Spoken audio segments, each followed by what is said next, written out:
अच्छी सोच एक ऐसा बीज होती है जिसकी फसल को लहलहाने में बिल्कुल वक्त नहीं लगता।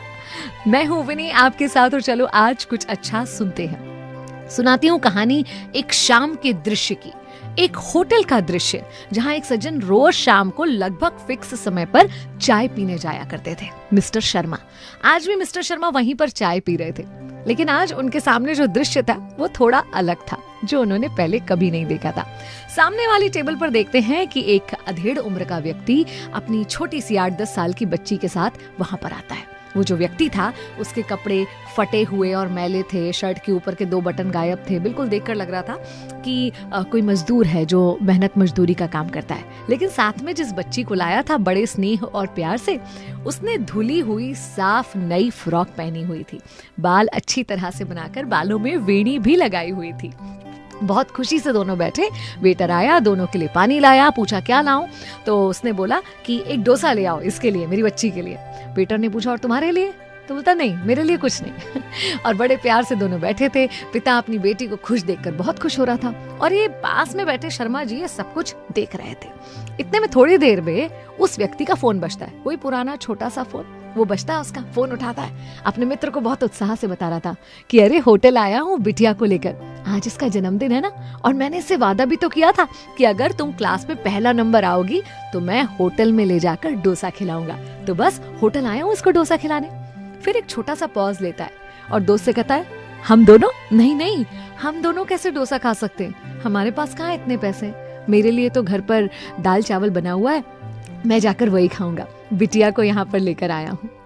और फोन रख देता है। ये सुनकर ना शर्मा जी बड़े मार्मिक हो जाते हैं और उनके मन में ख्याल आता है कि व्यक्ति चाहे गरीब हो या अमीर, अपनी बेटी के चेहरे पर मुस्कान देखने के लिए वो कुछ भी कर सकता है, और वही ये व्यक्ति कर रहा था। शर्मा जी अपने चाय के पैसे देने काउंटर पे जाते हैं तो साथ में 2 डोसे के भी पैसे देते हैं और होटल के मैनेजर से कहते हैं कि उस सज्जन के लिए 1 डोसा और ले जाओ, दोनों डोसास का बिल मेरी तरफ से। उन्हें बताना मत कि ये इस तरह से हम उन्हें मुफ्त में दे रहे हैं, बल्कि उन्हें कहना कि बिटिया के प्रथम आने पर, उसके जन्मदिन पर होटल की तरफ से उसके लिए इनाम है, और बिटिया को आशीर्वाद देना कि आगे और अच्छा पढ़े। होटल का मैनेजर जब ये सब कुछ सुनता है तो शर्मा जी को धन्यवाद देता है और कहता है कि धन्यवाद हमें इस बारे में बताने के लिए, ये पुण्य करने का मौका हमें दीजिए, आज वो पिता और बेटी हमारी होटल के मेहमान हैं। वेटर जब दूसरा डोसा लेकर पहुंचता है, साथ में मैनेजर भी जाता है, तो ये आदमी हड़बड़ा जाता है, बोलता नहीं हमने 2 डोसे ऑर्डर नहीं करे, हमने तो एक ही ऑर्डर करा था। तो बोलता नहीं, ये सब हमारी तरफ से है, बिटिया प्रथम आई है उसके इनाम के रूप में।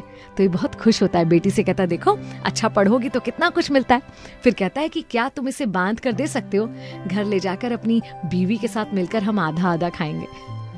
उसका मैनेजर कहता है कि बिल्कुल चिंता मत कीजिए, ये आप यहीं खा लीजिए, आपके घर के लिए 3 और डोसा और साथ में कुछ मिठाई के डब्बे बांध दिए हैं, घर जाकर बिटिया का जन्मदिन धूमधाम से मनाइएगा और मिठाइयाँ इतनी हैं कि सारे पड़ोसियों को भी खिलाइएगा।